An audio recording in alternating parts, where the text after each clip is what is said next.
Well, hello and welcome. My name is Rachel Viscomi, and I'm so excited that you decided to join us today to learn a little bit more about the work of the Dispute Systems Design Clinic at the Harvard Negotiation and Mediation Clinical Program.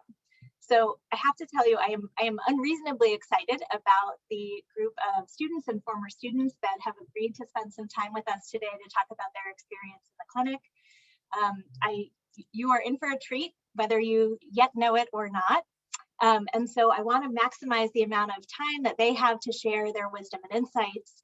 But before I hand it over to them, I just want to do two quick things. So one is just to say a little bit about what we do and a bit about who we are. So in terms of what we do, our students work in small teams, usually 2 to 4 students, with clients and sometimes communities to address complex conflicts. So to advise them on how they can engage complex conflicts in which they find themselves, and to design implementable recommendations that they can implement going forward, that they can put into practice. So almost all of our projects involve stakeholder assessment work, so really working to learn from folks on the ground about their experience of conflict or their experience of challenges in their work, in their lives, and then to think about what do we do about that. So I'm gonna leave it there because our incredible team today is going to tell you all about different ways that might look, some of the different projects that they've been involved with, and how that might show up. But before we move to that, I want to just give you a quick sense of who makes some of the magic happen on the staff side. So I'm going to quickly share my video just to show you a photo of our team. So you can see the gorgeous faces right here of some members of our team. If you have taken the workshop, if you've been around Pound 5, you probably recognize them. If you have had a chance to actually engage firsthand with any of the members of our team, then you know their wit and wisdom and insight and the support that they provide. So I would love to go on and spend our whole semester talking about this incredible team. And what I'm going to do instead is to say that if you are an HLS student who is around and who hasn't yet had a chance or has had a chance to work with the Pound 5 crew, we are having an ADR ice cream study break on Thursday. So we'll put the link in the chat, and we would invite you to come join us then so that we can all have a chance to learn more about you and what you're interested in, and to share a little bit more about us to the extent that that's helpful. So with that as a backdrop, I want to jump us right away into our incredible lineup of folks who will speak to us today. So the person who drew the short straw and will be our first speaker this afternoon is the fabulous Margaret Fong, who is a 2019 graduate of HLS and worked on a project when she was with us with the New Hampshire Judicial Branch's Office of Mediation and Arbitration. That was looking at the use of ADR models in the family division, and I'll let Margaret and her partner Michael say a little bit about the specifics of that project to the extent that they're so inclined. But I will share a fun fact, which is that Margaret is currently the ADR coordinator for the New Hampshire Judicial Branch. So effectively, she is directing the office for whom we did the project back in the day. So with that, I'm going to hand it over to you, Margaret. Thanks, Rachel. Yes, I got very lucky. Heather and I, who was the former ADR coordinator, stayed in touch afterwards. And when she was promoted, I applied for the job. But I wouldn't have been able to meet her if it wasn't for the Dispute Systems Design Clinic, which was honestly one of the highlights of my law school experience. So Michael and I had worked on a project, as Rachel had said, with the New Hampshire Judicial Branch. We were developing a system for reopened divorce and parenting cases. So from just the mediation work that I also did in law school, I had seen firsthand how self-represented litigants or people without an attorney have trouble navigating the court system. And so with the Dispute Systems Design Clinic, we were actually able to think about how to improve the court system for them. The Dispute Systems Design Clinic also presented me with sort of a new lens to which to look at the world. As many of you probably did, I went to law school with the hope that I could learn what the law was and use it as a tool for change. With sort of the Black letter law classes and the 1L classes you take, I think it's very easy to feel a sense of stagnation and paralysis because you learn that the law develops through doctrine, separated from the impacts of that doctrine on people. So the Dispute Systems Design Clinic was empowering because it taught you how to analyze the law and its impact on people through systems. You learn how to map stakeholders. So the decision makers and people who are impacted by the decision, what they want, what they need, what they can do, and what constraints they're operating under. And you look at that with the lens of how do you improve what you have. So it was really illuminating, and I felt like it had given me sort of what I wished law school could have given me. The other thing is that, other than this theory stuff, I just found the Dispute Systems Design Clinic really fun. So because Michael and I were working for the New Hampshire judicial branch, we took multiple trips up to New Hampshire to observe different courthouses. And on the way back, we would visit and sightsee. So we went to Franconia State Park and we ate lunch at like the Puritan Back Room, which is famous for their chicken tenders, and just overall spent a lot of time together and became really good friends. So it was a really good experience, and it's a lot of work, but I think it's worth it. Thanks. Thank you so much, Margaret. I don't think I knew that tidbit about the chicken tenders before, and if I weren't a vegetarian, I would definitely go check that out. So I'm going to hand it over to Michael Haley, who is also a 2019 graduate of HLS, was Margaret's partner on that project, and who also is currently employed in New Hampshire as an attorney at the New Hampshire Department of Justice.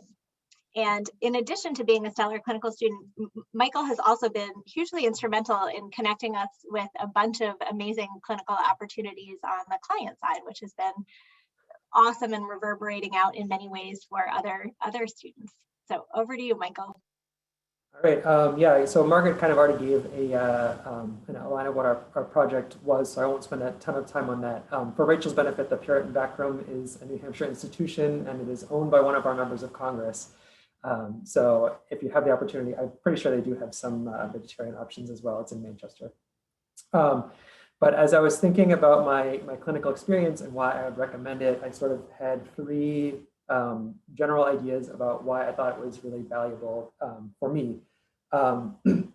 So one of them is that it got me involved in the law in my home state of New Hampshire. It seems like there's sort of a mentality at HLS that like Harvard lawyers go on to work in New York and DC and maybe Massachusetts or California. But I want to put in a big plug for if you come from another state and want to work in a smaller state. I currently at the Department of Justice, I am an attorney who advises, I'm the only attorney who advises 7 state agencies. And to be able to have that level of responsibility and variety of work right out of law school, I think is unique to being in like a small local state position rather than in, I'm sure I could never do that if I went to New York or even within like New York City or something. So I have a blast at work. I advise the Department of Natural and Cultural Resources, the Department of Revenue, the State Lottery, the Office of Professional Licensure and Certification, our environmental councils, the Veterans Home, and the Department of Military Affairs and Veteran Services. So just like a huge range of different things. And I do a tiny bit of litigation, but for the most part, it is advising work, which is really very similar to what I did in the clinic. Having a problem presented to me usually with some different stakeholders who are at loggerheads for one reason or another, figuring out what the interests are, and then getting my client agency to a solution that works for them. So that sort of leads into my second point, which is that so much of what we do in law school is sort of focused on litigation. We read cases, we learn about how to do stuff in court. And so much of what you can do as an attorney is also this sort of advising piece, and helping find that, like, on that borderline between the practical application of the law and what the law requires. So being able to to use those skills that I got in this clinic to work with my clients and figure out how the law can help them achieve their goals is really been valuable. And then the last thing, which I think is sort of a point that I think goes to the negotiation program generally, but also was something that I put to practice in the clinic, is that so much of the argumentation that we talk about in law school is about how you convince a neutral, sort of at the center of a conflict, how do you convince a judge of your position? But so much of the conflict that we encounter is about convincing somebody who is already opposed to you. And that's sort of the like analysis of interests, like coming up with your options, coming up with criteria, all the things that you learn in the negotiations program is really helpful, not as much for like convincing a neutral, but for convincing someone who is currently opposed to what you want to do. So I found that to be extremely valuable, and it's something that I use every day in my work. Amazing. Thank you so much, Michael. And I can say from having had a call this summer with Michael with his giant whiteboard, actually 2 whiteboards, but like filled with all of the pending things that he is advising on, your job is no joke. So I am so glad that there are ways in which you see some connections between the amazing work that you did with us and the work that you're continuing to do. And next, I would like to introduce September McCarthy, who is a current HLS student who worked this fall on actually another project in the broad umbrella of the New Hampshire judicial branch. But one of the things that I think is really interesting is that we've had a long partnership with New Hampshire, but we have done projects that are really unlike each other, actually, that some of which bear similarities, but many of which are really quite different. And September, I think your project speaks to that. So September was working on engaging some of the challenges of going remote within the pandemic and looking at ways to enhance access to justice and to ensure that the remote system was able to accommodate all of the legal needs that were arising over the course of the pandemic. So with that, I'll hand it over to September. Yeah, thank you so much, Rachel. So as Rachel had mentioned, I too was part of the New Hampshire, or working with the New Hampshire judicial branch. And it wasn't until like midway through the project where I realized that Margaret, who was working with me on the project, was in my shoes only a few years earlier. So it was really kind of amazing to see how things come full circle. So yes, I did get to work on the remote, dealing with the challenges of the branch moving remote. And as a result, I think me and my partner, who's not here, but know more about Zoom and WebEx than we ever thought that we would in our lives. But it was definitely really helpful learning those skills and then kind of thinking about how they apply in school, and some of those skills, I think definitely we were able to carry over. But I think what I wanted to share today was just how much joy being in the clinic has brought me, and just being involved with the Harvard negotiation and mediation program in general. I think it has been very much of I don't know what the right word is, but like a paradise to go to in the midst of all of the more hard black letter law doctrinal classes. I think the work that we do in the clinic is extremely meaningful and impactful, but there's just a certain culture within the clinic that just really engenders kindness, respect, being in touch with yourself and being in touch with others, which I think is something that is very easy to lose sense of in law school. So that for me was one amazing takeaway and continues to be as I continue to work with the clinic. I think another thing I would say is working in the clinic gives you a lot of client experience that I certainly didn't expect to get. Having been in another clinic this semester, and having worked prior to law school, there always, and probably for good reason, is a pretty distinct barrier between students and clients. And I think the clinic did a really fantastic job of kind of removing that barrier as much as possible and giving us the space to grow and test our own skills, and kind of learn how we work with clients. So whether it's something as simple as sending an email, how to do that really well, it's amazing how important that is.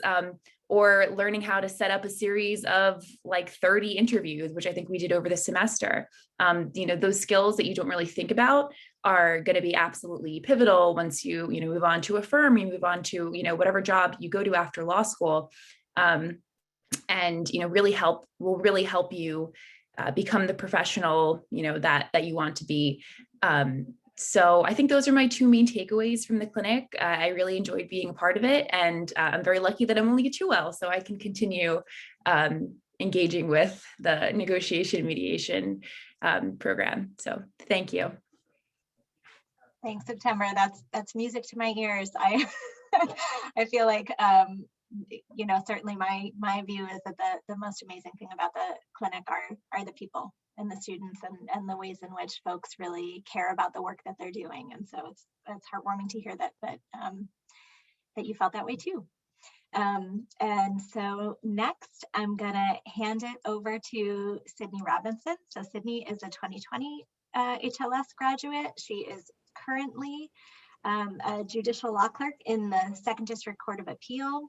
And while she was with us, she worked on a project for the Center for Conflict Resolution in Cook County, Illinois, looking at the not uncomplicated area of stalking no contact orders in mediation. Right. Thank you so much, Rachel. I really enjoyed my time in the clinic and in the program generally. So our assignment was a little bit more complicated in that we were looking at a really emotionally difficult situation, but it was a little bit more, I guess, nuanced in that the true issue was sorting out violent cases or cases where stalking was actually occurring from neighbors who were having disputes that could be mediated. And so our client was actually a court adjacent nonprofit program, essentially full of mediators, which was interesting to have. It was interesting to have mediating clients for a mediating clinic. But and so we essentially helped them look at their system to facilitate out cases that were actual stalking cases, and speak back to the court to say that this particular dispute might not be fit for mediation at this time, and to kind of put ourselves in the shoes of each party or each stakeholder, including the parties that were part of the dispute, the mediating nonprofit, our clients, the judges. We were able to actually go to Cook County and interview the judges to sit and hear cases and take notes, and then also interview our clients in person, which was amazing. This was right on the cusp of the beginning of the pandemic. And so we had hoped to be a little bit more involved and even take a second trip, but just our luck, we just barely made it. We made a trip to Cook County. I think it was February 28th. It was literally the end of February, a week before the pandemic started. And so it was tough to transition into remote work. We were fortunate in that we were able to, that was our research building phase when we were gonna begin writing and just review all of our, all the work that we had done up until that point. And it actually gave us some new creative lenses, and we tried to look into building in how could our client build in Zoom to disputes if one of their crucial issues is the parties don't feel safe mediating in the same room together. And a majority of the parties were Black or Latinx. And so another issue of safety was not feeling safe enough to mediate at the courthouse where there were a lot of police officers. And so this seemed to be another great sort of middle ground that became sort of mandatory with the pandemic. But I would say that the clinic really taught me a lot about thinking on our feet, interviewing and interacting with a bunch of different stakeholders in very, very different power positions. It really was helpful in getting a bird's eye lens of a system. Similar to Margaret, I did come to law school with the idea of making change. And one of the law school really does kind of put you sort of in the weeds, and you can lose the forest for the trees, definitely. And this clinic really, really helped to kind of pull me back out and show me how different parts of the legal system can be either more impactful in certain ways. And so it could be more advantageous to spend time there instead of another place. And so it's just really, really helpful for actually figuring out where you might want to go afterwards. And if I really did enjoy this type of work in the clinic, it's difficult to find this kind of work outside of the clinic. And the court system, alternative dispute resolution, adjacent or non-adjacent programs. But other than that, it's been a really, really helpful overview of how to kind of shape my legal career from here on out. Well, thank you so much, Sydney. Yeah, it was the project that you guys had required so much care and thought and attention, and I can see that the care and thought and attention that you applied in that project is moving forward in the work that you're doing now. And so I'm excited to see the ways in which that ripples forward. I am going to introduce now Billy Roberts, who is a current HLS student and who worked this fall on one of our first projects that was actually had the community as a client. So it didn't have a specific point person, but had the goal of really rethinking public safety and looking at what it would look like to design an alternative 911 system here in Boston, building on some work done in other places. And another fun fact, Billy and his partner Anna will be meeting later this week with the mayor's policy advisor to talk a little bit about what they found and ways that work might move forward. So over to you, Billy. Well, thank you, Rachel. So as Rachel mentioned, our project was a bit unique in that we didn't report directly to any particular client. And this added a really interesting and I think liberating element to the work that we were conducting throughout the semester. My partner Anna and I, along with Rachel's guidance, were able to sort of guide and really influence the direction of the research that we were conducting, looking into Boston's public safety system and how we felt that principles of dispute system design might help to improve it. And so as part of the research that we conducted, we reached out to stakeholders in Boston and other cities to learn as much as we could about the topic and really dig into the substantive area to really figure out where Boston could steer its policies to address some of the perceived needs and deficiencies that might be present in the current system. So, as everyone is aware, it's a very timely topic. It was really interesting to work on. And as Rachel mentioned, we've been getting now, since the report went public, some attention from both the media and policymakers. And that's been a really, I think, gratifying experience. So much of what you do in law school is very academic and removed from reality. And my experience in the clinic kind of helped to ground and cement a lot of the more abstract and academic work that I had done in my other coursework. I had joined the clinic initially having loved my experience in the negotiation workshop, and I wasn't really sure what to expect coming in. But certainly my experience exceeded any expectations I might have had.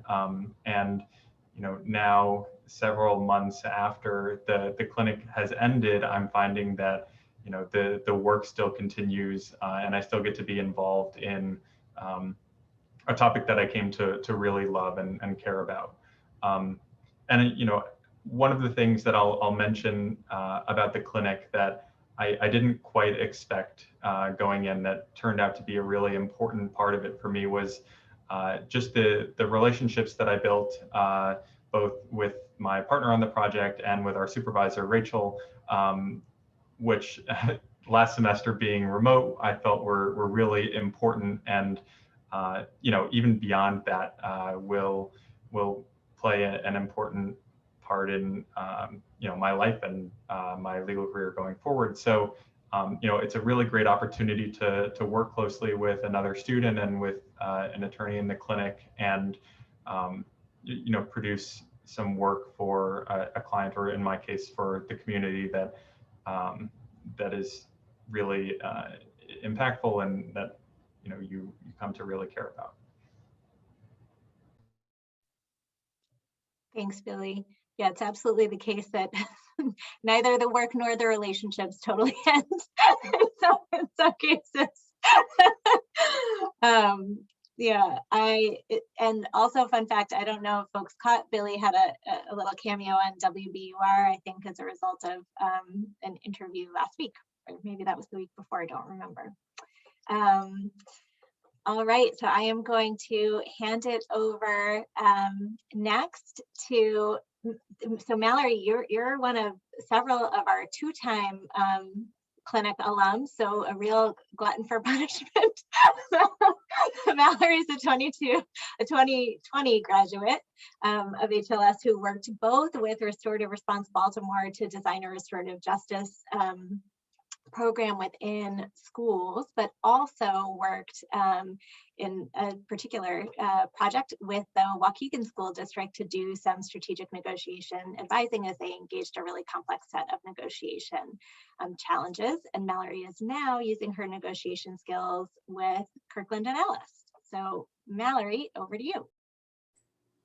Thank you, Rachel. Yeah, as Rachel said, I worked both with Restorative Response Baltimore and the Waukegan School District. So I'll kind of share a little bit about what I felt was unique about each of those, and then about the clinic more broadly, because clearly I took it a second time because it was really impactful and I loved it.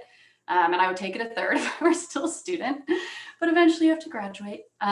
So with Restorative Response Baltimore, we created a course curriculum for students around restorative practices, which was so fun because it's about like fostering relationships and understanding, and have students work on social emotional learning and like talking through conflicts, or if they hurt someone's feelings, instead of just being punished, like engaging in those difficult conversations and self-reflecting on the things they do and why or how they felt. Something I loved about this project was how creative it was. I got to do a lot of like artwork in the curriculum itself because teachers would be using it. And we did like a teacher guide as well. And it was cool to like be creating something that we were so excited about. My partner and I would always joke, like, when we're sick of our black letter law classes and we're looking to procrastinate, we would procrastinate with our clinic work because it was very fun for us. And on top of creating this like guide and curriculum, we had to think about how to implement it, and through the interviews, thinking about what would be realistic for teachers so they could actually use it every day in the classroom and it could have the impact that we wanted it to have. So that was really exciting. And then with the Waukegan School District, there it was kind of forward facing. They were going into negotiations and thinking about what advice we could give them to help the negotiations run smoothly and make sure all the parties are understood and having their interests spoken about.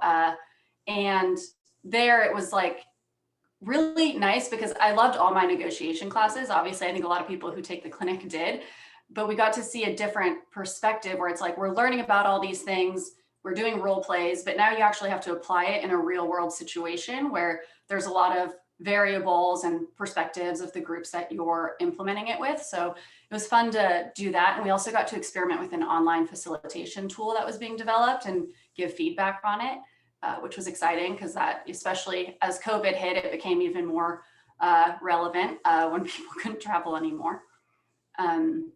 But yeah, overall, I think the clinic as a whole and the reason why I went back echoes a lot of what everyone else has said about the space that it is and how impactful the work feels and how much you learn.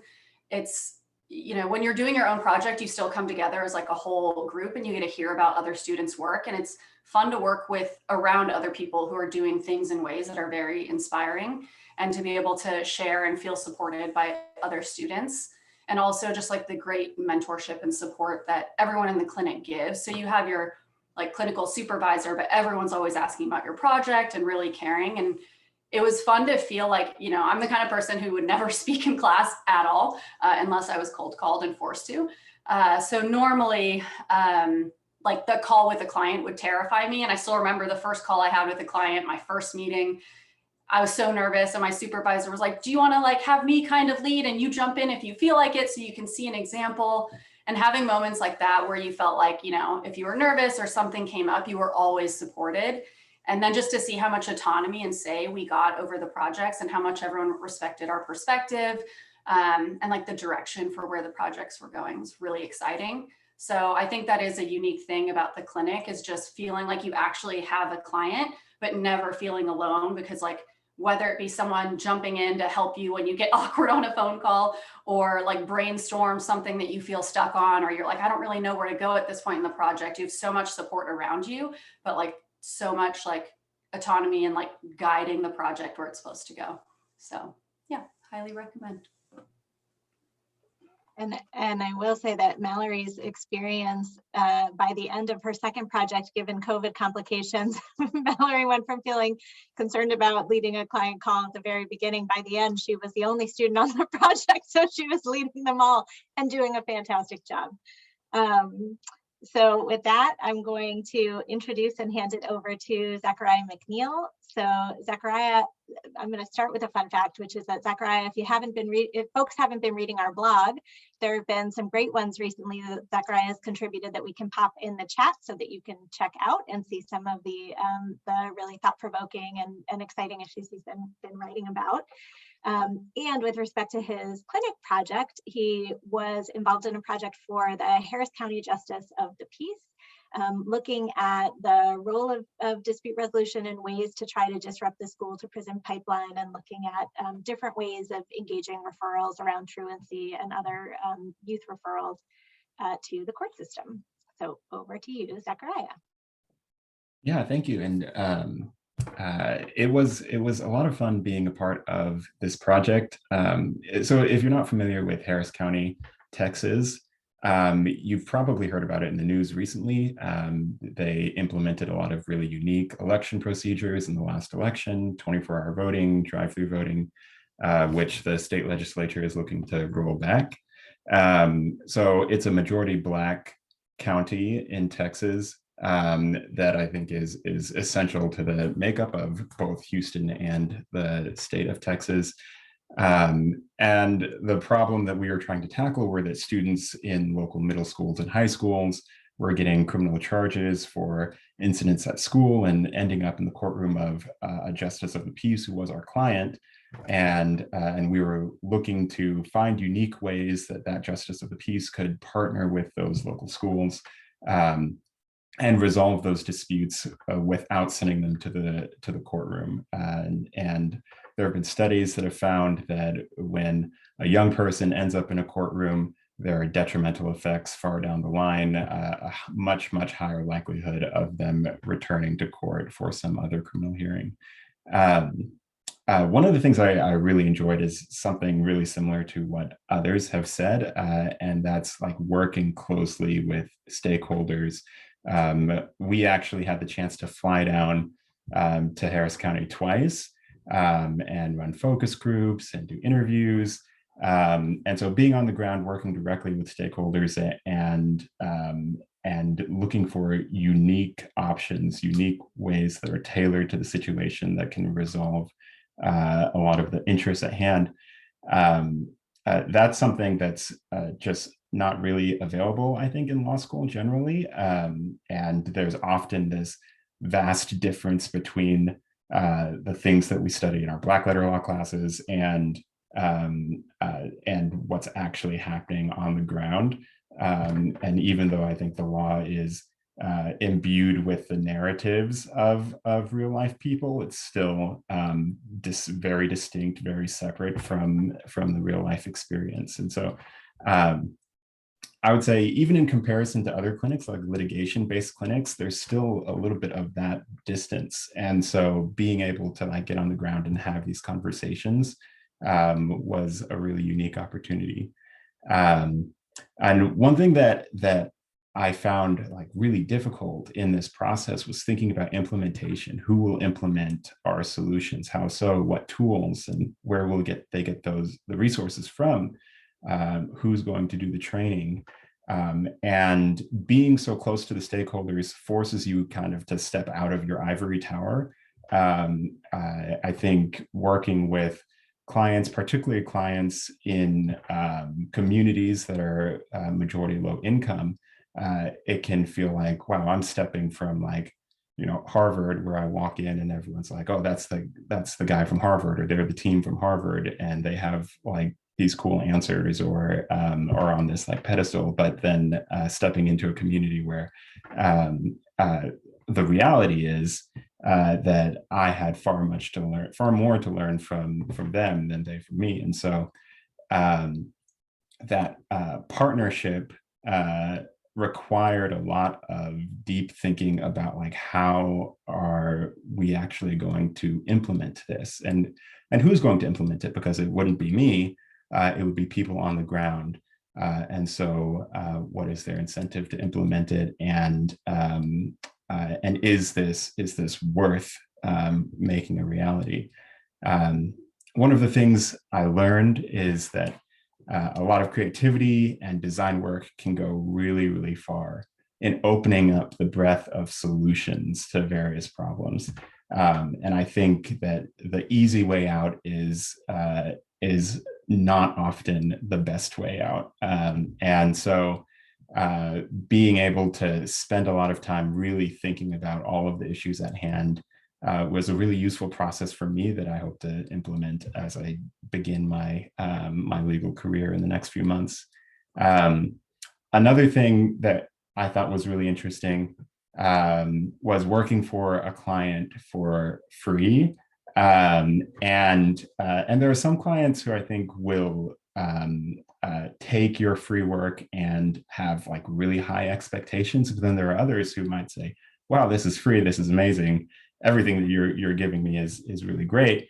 And there has to be some inertia, some internal push to make sure that you're producing really high quality work for a client, because people are really thankful if you're stepping in and offering some help, offering some design assistance, without them like paying for it, without there being that transaction. And so that's one lesson that I hope to carry on into other client relationships.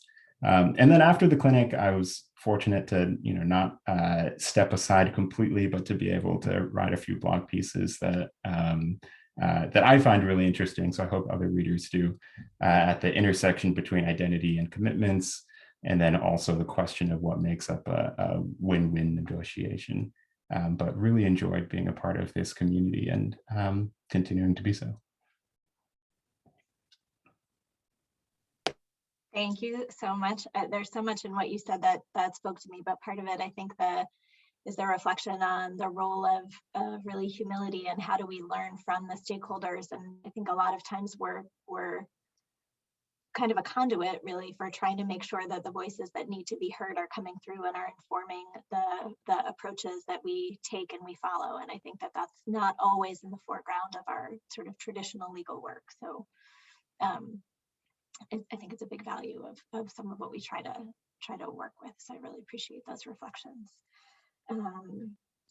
And now I'm going to introduce Corey Linehan, who is another two-time clinic alum who actually did both of his projects for the same client, the DC Office of the Ombudsman for Public Education, and is now working as a legislative assistant for Senator Coons, and is advising on health and education policy. and who I incidentally had the delight of having dinner with as one of the first people I've had dinner with who does not reside within my house last week outdoors, and got to meet his new puppy, which was super exciting. So I'm going to hand it over to Corey. Thanks, Rachel. It was really good to see you last week, and hopefully we can have the conversation with the puppy making a cameo by surprise here. As Rachel shared, both of my projects, along with my teammates, were with the DC Office of the Ombudsman for Public Education.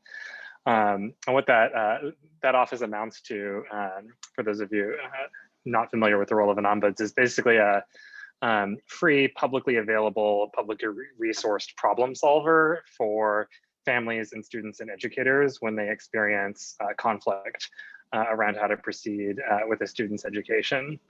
And so we had like one long, so a year-long project that we divided into two parts. In the first semester, we did some program assessment work where we were assessing what was working and what could use refinement in the office's existing practices, and that involved a lot of work similar to what's been mentioned on the call. So we did some quantitative assessment using survey data from people who participated or who used the office's services. And then we also came down and showed up at community events and talked to people about what engenders trust in institutions in the district and things like that. And then in the second project, we looked specifically at special education conflicts and some of the really complex law that exists there, and how the office could provide a unique value proposition in special education settings. And one of the things that I thought was really exciting about that was the opportunity to really center both the human elements of those conflicts that families and kids were expressing, as well as educators, and the legal elements that were deeply implicated in some of those situations, and to treat those both with respect that they were due. For me, that experience played a really significant role in my own professional discernment about the path that I wanted to take coming out of law school. I had been a high school teacher beforehand and was really excited by finding a space that sort of embraced both of those pieces in the education law and policy setting. And so it led me to policy and politics, which I think of as ultimately a dispute resolution process itself. I also just want to echo, one thing that made me excited for that second chapter of that project was just the incredible community on Pound 5, or I suppose today virtually on Pound 5, with a set of instructors and coaches and teammates who are just really supportive of you and really open to helping you explore your interests and do the best work you can and get the most out of the experience that you can. Awesome. I love the way you framed it around engaging the human elements and the legal elements, each on their own and together, which I think is a really powerful way of thinking about a lot of the call in this work, and obviously in other work as well. I'm going to cough for 1 minute. Excuse me. Not the virus, don't worry. And last but decidedly not least, I'm going to hand it over to Brooke Davies, who is also a two-time clinic alum, current student of HLS, who has had the opportunity to work on actually, I think, two very different projects, although I'll be interested to hear if you think so too, Brooke. So one with the Public International Law and Policy Group, looking at coalitions and advising on work done with clients, offering resources. And the second, a very cool project of I'm going to call a self-devised project. So a project that Brooke and her partner Daniel came to us with a real interest in pursuing, which some of you may have seen some of the publicity about recently, which was called Power, Protest, and Political Change, which was a really cool project that looked at the relationship between power and negotiation, and specifically how folks with less structural or individual power might be able to harness power and movements for change. So I'm going to hand it over to Brooke. Awesome. Thank you so much, Rachel. And thank you everyone for coming. Like Rachel said, my name is Brooke. I'm a 3L. I joined the DSD Clinic after taking the workshop. And it really became quite clear to me really quickly just how much the instructors weren't just dedicated to me having a good experience and to our clients receiving a good work output, but really to kind of creating a clinic that fit really directly into my larger interests and into the experience I wanted to build. So like Rachel said a little bit, I'm interested in conflict resolution and peace process work. I'm going into that work after I graduate, and after a consultation, the clinic put me on a project with the Public International Law and Policy Group, where I helped write a handbook on how to design, operate, and maintain international negotiating coalitions. It was a wonderful experience. I got to speak with people who had worked in peace processes from Syria and Yemen to Sudan. It was a wonderful way to engage on a really fascinating substantive question, but also to get a larger landscape view of the field that I wanted to enter. So all of a sudden I felt like I wasn't, just a student interested in an idea, but I was actually a participant in a field that I wanted to enter after only really a year of law school, which was just a really unexpected joy. But really, I think probably one of my most meaningful experiences with the clinic, like Rachel said too, is as an independent clinical project student with Daniel Oyalu. So Daniel and I are friends from our 1L section. And really in the summer of 2020, we were just catching up and our conversation shifted to the growing protests in the wake of George Floyd's murder. And we were kind of just thinking about ways, that we could bring in our own interests around the ADR negotiation into this effort to think about, how maybe we were positioned to help. And we thought about really how it didn't feel like there was much research around how protest movements like those we were seeing pop up all across the US can best negotiate for change with their own political leadership.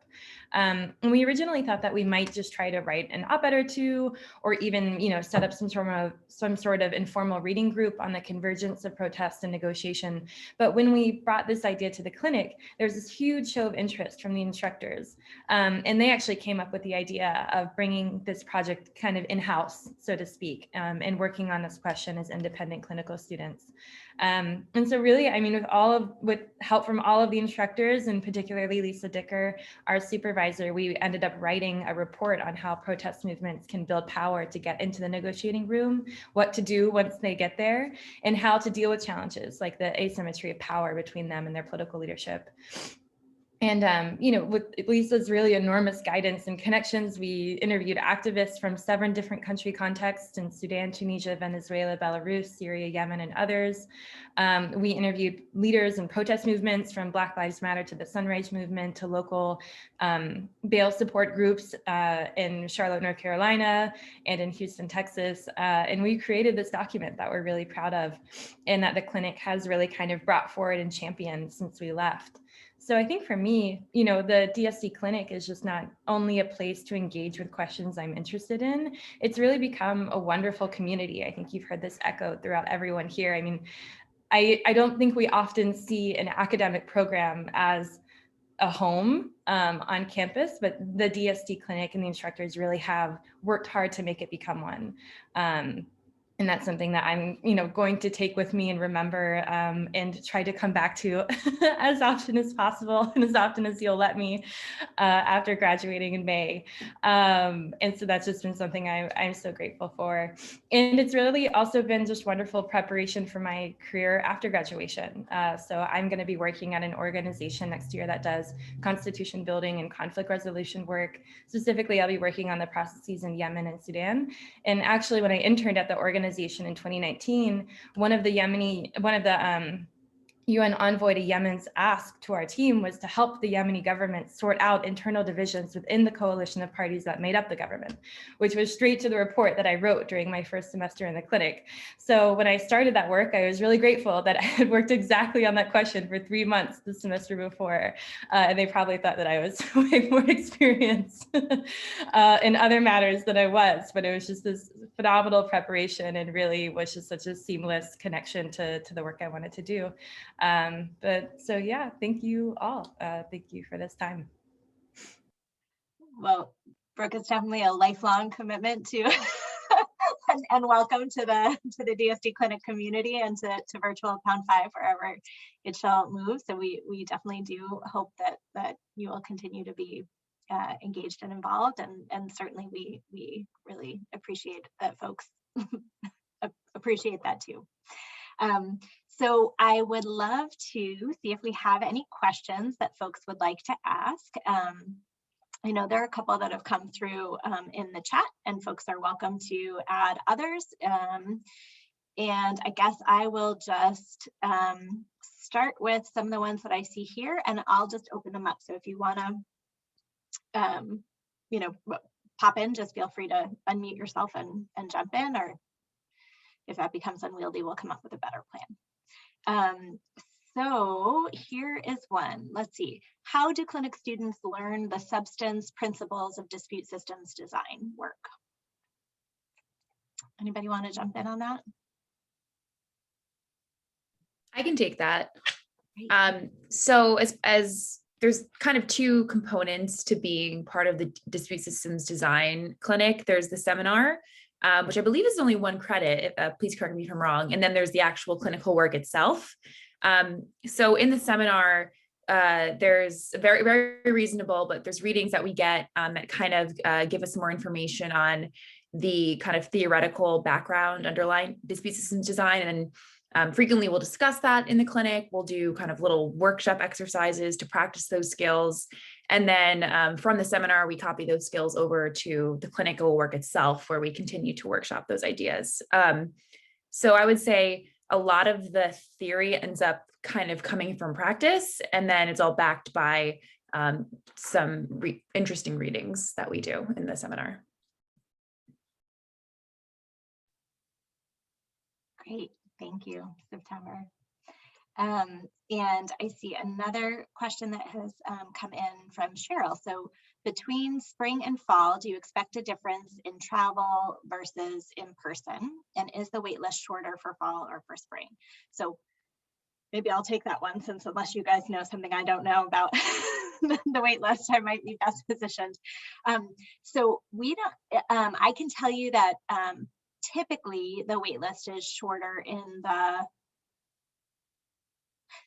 typically we take more people off the wait list in the spring, which is to say that in the fall, the wait list is maybe equivalently spaced, but we tend to get to less of the wait list in the fall than we do in the spring.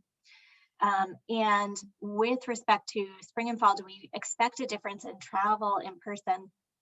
I'm not sure. I mean, I think we're waiting to learn more about what the restrictions will look like from the university. If I were a betting person, I would say I think it's unlikely that there'll be a lot of travel in the fall, just based on where, my read of the tea leaves. And I am optimistic that there'll be more flexibility in the spring, but I'm not sure. But I will say, and I don't know if anybody wants to speak to this, is that I've actually been really surprised at how rewarding and how robust clinical work has been, even in a fully remote environment, even when we've been totally online. So I don't know if that's a helpful piece, but at least that's been my frame. Does anybody else want to hop in on this question? Tracy, it looks like maybe, did you suggest that you wanted to answer? Does somebody else want to pipe in here? I was just going to agree that having my full semester be remote, the clinic was by far the highlight of that semester. And I did not feel like it was diminished really at all by being remote. And actually, probably expanded opportunities for my partner and I to interview stakeholders across the country who may not have been as open to or knowledgeable about doing remote interviews before the pandemic. So. Yeah, it'll be really interesting to see what we carry forward, and I do think that Zoom interviews and engagement has been a real plus, as the rest of the world has, or at least large swaths of folks have become more comfortable by necessity with using Zoom and other techniques. Okay, so I'm gonna maybe grab another one of the questions that we have in here, which is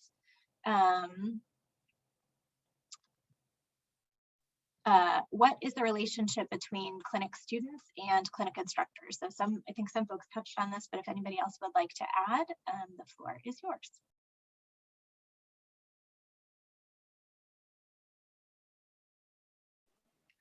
I can jump in and just, I think every clinical instructor will have, a slightly different style and a slightly different approach.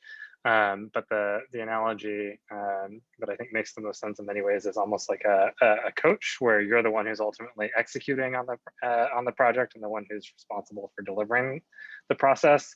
But you have a thought partner who's got extensive experience in the field, who can raise critical questions, maybe identify or help you identify issues that you may be missing. And so there's a nice balance between a support structure and then also an opportunity to really own the work product that you ultimately produce. I think I would add to that, even though you have one designated instructor, I really feel like all of the instructors are also kind of on your team together helping out. So there are several times during my project where, we would have kind of a mid-semester review where, a bunch of the instructors came in and we kind of told them about our project, told them, about our findings, how it was developing, and they gave us some wonderful feedback on our progress. So not only do you have, your one supervisor as your coach, your kind of process help, your substance help, but then you also have the rest of the clinic really helping you out as well. Excellent. So I see that we are at 12:58. So I'll just throw one last one in that I see here in this list, which is what does the actual work product look like? And I guess one thing I would say on that is just it varies. You've seen, I think there have been a couple examples put in the chat, but things can look pretty different. So I don't know if anybody wants to say a word about that before we wrap up, but if so, the floor is yours.